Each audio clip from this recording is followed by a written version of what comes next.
Hi friends, मैं नीरज पांडे। आप देख रहे हैं YouTube channel Neeraj with GS.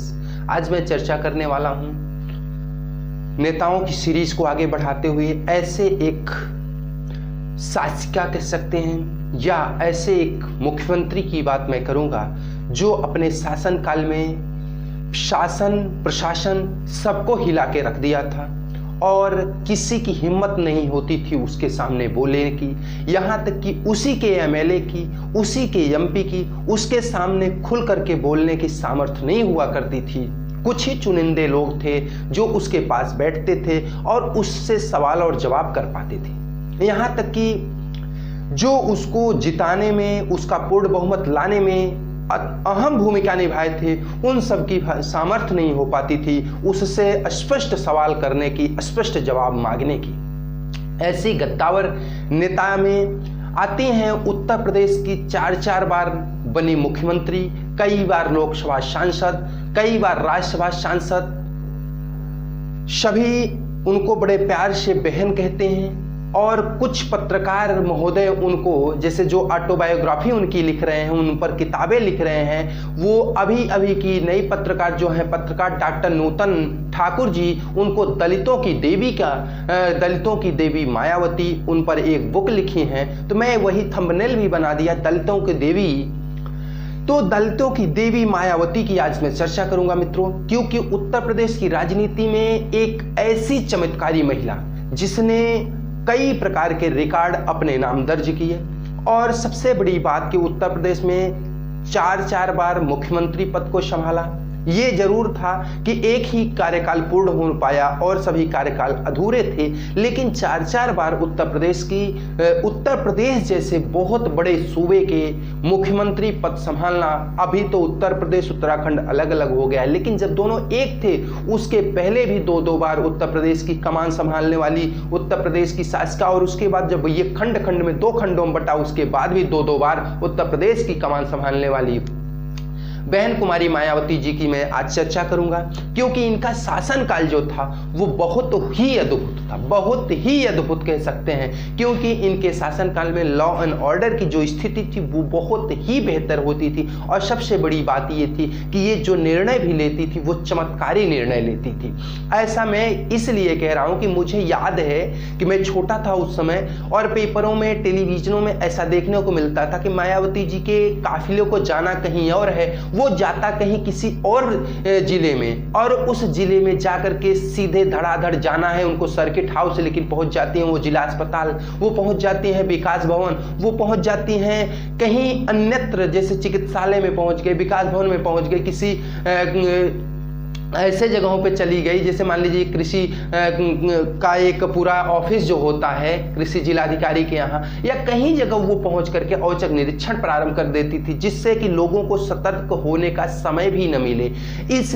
ऐसे क्या होता था कि इससे हर इंसान को हमेशा डर लगा रहता था और वह अपने काम को पहले ही पूर्ण करके रखा रहता था। अगर ऐसा नहीं किया है तो उसका निश्चित होता था निलंबन, उसको निलंबन किया जाता था, उसका निलंबन श्योर था। इस प्रकार से शासिका थी मित्रों। अगर इनकी हम बात करें, पढ़ाई लिखाई की चर्चा करें, तो ये ऐसा नहीं है कि अनपढ़ मुख्यमंत्री थी, ये पढ़ी लिखी मुख्यमंत्री थी। एक कला संकाय से बीए थी, स्नातक थी, उसके बाद इन्होंने बीएड भी कर रखा था, साथ में इनको कानून की भी पढ़ाई में रुचि थी, इसलिए एलएलबी भी कर लिया था। और इन्होंने राजनीति के साथ, उस समय राजनीति को छोड़ करके ये सिविल परीक्षा को ज्वाइन करना चाहती थी, लेकिन ऐसा माना जाता है। एक पत्रकार है अजय बोस जी, वो एक इनके लिए बुक लिखे हैं, Behen ji a political biography of Mayawati. उसमें इन्होंने चर्चा किया, जिक्र किया कि एक बार क्या हुआ कि मान्यवर कांशीराम जी इनके गांव का दौरा कर रहे थे और दौरा के दौरान इनका क्या होता है, उनसे मुलाकात होती है और मुलाकात में इनसे पूछते हैं, इनके कह सकते हैं ओजपूर्ण चेहरे को देख करके उनको लगा कि इस लड़की में दम है, ये लड़की कुछ देश के लिए, प्रदेश के लिए कर सकती है। इससे पूछा जाए, इससे जाना जाए कि ये क्या करना चाहती है। तो पूछा गया तो ये बताती हैं स्वरूप पाली महिला ये कहते हैं कि मुझे आईएएस बनना है। बोले आईएएस क्यों बनना है? बोले मुझे ये पद बहुत भाता है, मुझे इनके रुतबे बहुत भाते हैं। तो वो कांसी जी इस कहते हैं कि अगर आपको इनके रुतबे भाते हैं तो आप मेरे साथ आ जाइए और मैं आपको ऐसा नेता बना दूं, ऐसी जगह पे बैठा दूं, ऐसी कुर्सी पे बैठा दूं कि इन जैसे तमाम नेता आपके आदेश का अनुपालन करने के लिए हाथ जोड़े खड़े रहें। अब फिर क्या था मित्रों, 1977 की बात थी और ये पढ़ाई लिखाई छोड़ करके और सीधे कांसीराम जी के साथ होली और उसी समय से उनके साथ होली, उसी समय से ये आगे बढ़ने लगी। और 1984 की बात होती है मित्रों कि कांसीराम जी क्या करते हैं कि एक पार्टी खड़ी कर देते हैं, बहुजन समाज पार्टी, जिसको बीएसपी कहते हैं। और वह पार्टी खड़ी होती है मित्रों, और ये कांसीराम जी की नज़दीकी थी, चूंकि खास कार्यकर्ती थी, इसलिए इनको क्या करते हैं कि 1984 में ही कैराना सीट से लोकसभा की चुनाव लड़वाते हैं, लेकिन उसमें इनको सफलता नहीं मिलती है। फिर 85 में भी हार नहीं माने और इनको बिजनौर सीट से चुनाव लड़वाते हैं, पुनः इनको हार मिलती है। तीसरी बार इनको हरिद्वार सीट से, चूंकि उस समय उत्तर प्रदेश उत्तराखंड एक था, इसलिए हरिद्वार से इनको चुनाव लड़वाते हैं और तीसरी बार भी इनको मात मिलती है, क्योंकि वह पार्टी एक नई पार्टी थी और 4 साल पहले तैयार हुई पार्टी थी, इसलिए इन्होंने बहुत ज्यादा अच्छा प्रदर्शन कर नहीं पाया। और जब ये 87 में हरिद्वार सीट से हारती हैं मित्रों, तो फिर ये क्या करती हैं, 89 में पुनः बिजनौर से अपने आप को क्या करती हैं, वहां पर अपना बेहतर प्रदर्शन दिखाती हैं और लोगों के बीच अपनी लोकप्रियता को दिखाती हैं। और वहां परिणाम भी आता है कि 1989 में ये क्या होती हैं, वहां से लोकसभा सांसद बनती हैं और लोकतंत्र की मंदिर जिसको कहा जाता है संसद भवन, वहां तक इनका पहुंचना आसान हो गया, सहज हो गया, वो भी बिजनौर की जनता के मतों के द्वारा। और फिर मित्रों वहां पहुंचती हैं और फिर 89 में ये वहां पहुंच जाते हैं। उसके बाद फिर पहली बार इनको क्या होता है, 1994 में राज्यसभा सांसद बनाया जाता है। ये उत्तर प्रदेश से राज्यसभा सांसद बनती है मित्रों। उसके बाद फिर 1995, अब देखिए इनका सिलसिला आगे बढ़ने लगता है। एक कदर ये था कि ये कुछ भी नहीं थी, अब ये बढ़ रही थी, अब बढ़ने लगी। उसके बाद 1995 में एक सरकार बनती है मित्रों।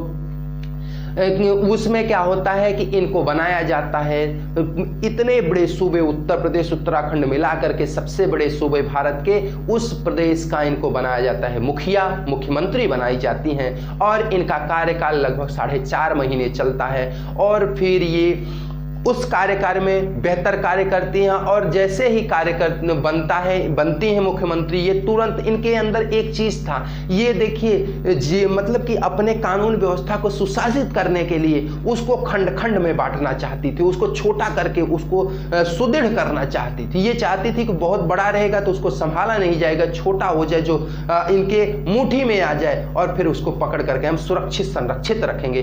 तो फिर मित्रों 1995 में ही ये अम्बेडकर नगर और उधम सिंह नगर 2 जिले को क्या करती हैं, अलग कर देती हैं। उसके बाद फिर इनकी सरकार गिरती है। फिर 1997 में पुनः सरकार बनती है और भाजपा सरकार समर्थित सरकार बनती है और उसमें ये निर्णय लिया जाता है कि 6-6 महीने की सरकार बनेगी। लेकिन मित्रों ये बता दें, मायावती जी बहुत ही मेधावी, साथ साथ बहुत ही चालाक किस्म की क्या है मुख्यमंत्री थी, क्योंकि इनके अंदर ये था कि शासन मैं करूं। हमेशा इनके अंदर था कि मुखिया मैं ही रहूं, मुखिया और कोई न रहे, और सारे पद आप ले लो लेकिन मुख्य पद मेरे पास होने चाहिए। और वो आज भी दिख रहा है, मुख्य पद इन्हीं के पास है, नहीं प्रदेश का मुख्य पद है, नहीं देश का मुख्य पद है, तो इनकी पार्टी का मुख्य पद इनके पास आज भी सुरक्षित है। आज भी ये बीएसपी की अध्यक्ष है, राष्ट्रीय अध्यक्ष हैं। उसके बाद मित्रों क्या होता है, 1997 के बाद सरकार इनकी 6-6 महीने की बात होती, 6 महीने सरकार में रहती। जैसे ही भाजपा के लिए सरकार की बात आती है तो फिर ये अपना समर्थन खींच लेती हैं और फिर सरकार क्या होती है, गिर जाती है। फिर उसके बाद ये 1998 और 99 में वहां से क्या होती हैं, लोकसभा सांसद बनती है मित्रों। उसके बाद अगर हम बात करें 98 में बनती है, 99 में बनती है, 2004 में लोकसभा सांसद बनती हैं और फिर बीच में ही कह सकते हैं मित्रों कि 3 मई 2002 को ये पुनः एक बार भाजपा के समर्थन से मुख्यमंत्री उत्तर प्रदेश की बनती है। उस समय उत्तर प्रदेश उत्तराखंड अलग अलग हो चुका था और 80 सीटों वाले सांसदों के कह सकते हैं कि 80 सांसदों के क्षेत्र को ये समेट करके उत्तर प्रदेश जो बना है, 402 सीटें जो पूरे उत्तर प्रदेश में थी, उन सीटों का ये क्या करती थी, उस समय इनके हाथ में आया, उसका क्या करना, क्रियान्वयन करना और उस पर शासन करने का अधिकार इनको मिला। और पुनः ये होती है उत्तर प्रदेश की तीसरी बार मुख्यमंत्री। और उस समय ये बीजेपी के समर्थन से 1 साल 4 माह तक वहां पर अपना परचम फहराती हैं मित्रों, पूरे प्रदेश में अपना शासन कायम रखती हैं। लेकिन क्या होता है कि पुनः इनकी एक बार सरकार गिरती है और फिर उस समय मुलायम सिंह सरकार बनती है मित्रों। उसके बाद फिर इनको 2004 में लोकसभा सांसद बन जाती हैं और दिल्ली फिर पहुंच जाती हैं। और बीच में इनको कई सालों तक उत्तर प्रदेश से इनका नाता टूट जाता है। और फिर मित्रों ये क्या होता है, 2007 जैसे ही आता है, उस समय इन्होंने एक नारा दिया, ये हाथी नहीं गणेश है, ब्रह्मा विष्णु महेश है। इस लुभावने नारे से इन्होंने क्या किया कि ब्राह्मणों को, क्षत्रियों को अपनी ओर आकर्षित किया और अपनी ओर आकर्षित करके उनका पूर्ण समर्थन पाया। और उनके समर्थन से क्या होता है कि यहाँ तक कि सतीश मिश्रा जी को आप सभी जानते होंगे, इनके बहुत करीबी माने जाते हैं। और कई सारे गद्दावर नेता ऐसे थे और उसके अलावा ब्राह्मण समाज इनके साथ हुआ। और फिर इनकी 2007 में पहली बार पूर्ण बहुमत की सरकार बनी। 4 बार मुख्यमंत्री बनी, लेकिन 4 में केवल 1 बार पूर्ण बहुमत की सरकार इनकी बनती है 2007 में। और वो भी इनके इस प्रकार के ये आशा थी कि इनसे कि ये बहुत बेहतर कार्य करेंगी, ब्राह्मणों के लिए बेहतर कार्य करेंगे। लेकिन मित्रों उसका वो परिणाम नहीं निकलता जो लोगों को उम्मीद थी। और फिर क्या होता है, 2007 से लेकर के 2012 तक ये सरकार में बनी रहती हैं, पहली मुख्यमंत्री हो जाती हैं जो अपने कार्यकाल को पूरा करती हैं। एक चुनाव को जीतती है, दूसरे चुनाव के होने के बाद तक ये क्या रहती हैं, सरकार में बनी रहती मित्रों। उसके बाद मित्रों होता क्या है कि ये बहुत ही सुशासित महिला थी और बहुत ही बेहतरीन कार्य इनका रहा। और ये जिस प्रकार से कार्य करती, सरकार में इनकी एक हनक होती थी। इनके हनक से जितने भी उत्तर प्रदेश के डाकू थे, या तो वो मारे गए या तो प्रदेश छोड़ करके भाग गए। यहाँ तक कि ये बहुत बड़े लीडरों को भी नहीं छोड़ा। यहाँ तक कि कुंडा के महाराजा उदय प्रताप के सुपुत्र रघुराज प्रताप सिंह जी जो वहाँ के कई बार के एमएलए हैं, और उनको भी इन्होंने नहीं छोड़ा। और उनको कई सारे केसों में, जैसा कि उनका मैंने इंटरव्यू सुना है, उन्होंने कहा कि जो भी मेरे ऊपर केस हुए हैं सिर्फ मायावती सरकार में हुए, उसके अन्य किसी सरकारों में नहीं हुए हैं। तो ये उनका आरोप है इन पर कि ये कई बार उन पर क्या करती है कि केस लगवाती हैं, यहाँ तक कि उनके सारे तालाबों को ले लेती हैं और उसको पक्षी विहार के रूप में परिणित कर देती हैं। लेकिन बाद में वो कोर्ट उसको खारिज कर देता। आनन फानन में बनाया गया था, वहाँ पर उनको बहुत सारा परेशान किया गया। उनके इंटरव्यू में कहा गया है, मैं ये नहीं जानता हूं कि वास्तविकता क्या है, लेकिन उनके इंटरव्यू में उनके द्वारा कहा गया कि मायावती जी उनको बहुत परेशान की है।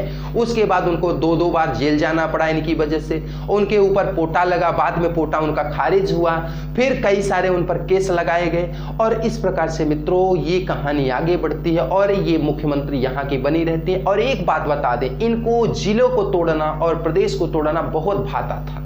ये हमेशा तोड़ने की बात करती थी, क्योंकि जब छोटा होगा राज्य, छोटा होगा जिला, तो सुशासित होगा, इनकी सोच थी। ये हमारी सोच नहीं। मैं तो हमेशा जानता हूं कि राष्ट्र को, देश को, प्रदेश को, गांव को, समाज को, परिवार को एकत्र होना चाहिए, एक होकर के कार्य करने चाहिए। इसको तोड़ करके कार्य नहीं करने चाहिए। चूंकि मैं छोटा सा एग्जांपल देता हूं मित्रों कि अगर एक घर में 5 लोग हैं और 5-5 हजार रुपए महीने के बचाएंगे तो 25 हजार रुपए होते हैं, और उस 25 हजार का कुछ कार्य करेंगे तो वो आगे बढ़ेगा। लेकिन वहीं अगर हम 5 लोग हैं, हम सभी 20-20 हजार रुपए कमाएं, लेकिन अगर 20-20 हजार या हम कहते हैं 25-25 हजार रुपए भी महीने कमाएं, तो 25 हजार रुपए हम सभी नहीं बचा पाएंगे।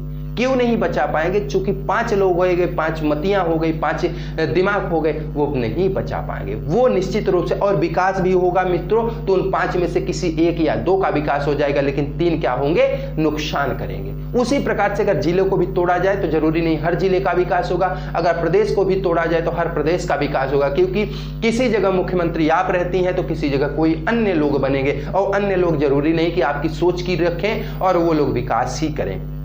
इसलिए अगर एक रहता है तो मित्रों निश्चित रूप से वो सुदृढ़ रहता है, उसकी क्षमता होती है। जैसे इस प्रकार उत्तर प्रदेश इस समय देखा जाए तो उत्तर प्रदेश पे संपूर्ण भारत की नज़र हमेशा रहती। क्यों रहती है, क्यों इस पर फोकस करते हैं? क्योंकि यहाँ से 80-80 सांसद जाते हैं, यहाँ से 200-400 दो विधायक जाते हैं, वो राज्यसभा में उनको प्रतिनिधित्व देते हैं, इसलिए उनकी नज़र यहाँ रहती है। छोटे प्रदेशों पर उनकी नज़र उतनी नहीं हो पाती है। जैसा कि मायावती जी सरकार अपनी जैसे बनती है तो ये बहुत सारे जिलों को तोड़ना, बहुत सारे जिलों का नाम बदलना, ऐसा काम ये भी की है। और एक बता दें, इन पर कई सारी बुकें लिखी गई हैं, लेकिन 2-3 बुक मैं बता देता हूं। जैसे आयरन लेडी कुंवारी मायावती पत्रकार मोहम्मद जमील अख्तर ने लिखा। उसके बाद Behen ji a political biography of Mayawati, इसको लिखे अजय घोष पत्रकार जी ने। तीसरी अगर हम बात करते हैं दलितों की देवी मायावती, जो मैंने थंबनेल में लगाया है, वो पत्रकार डॉक्टर नूतन ठाकुर ने लिखा है।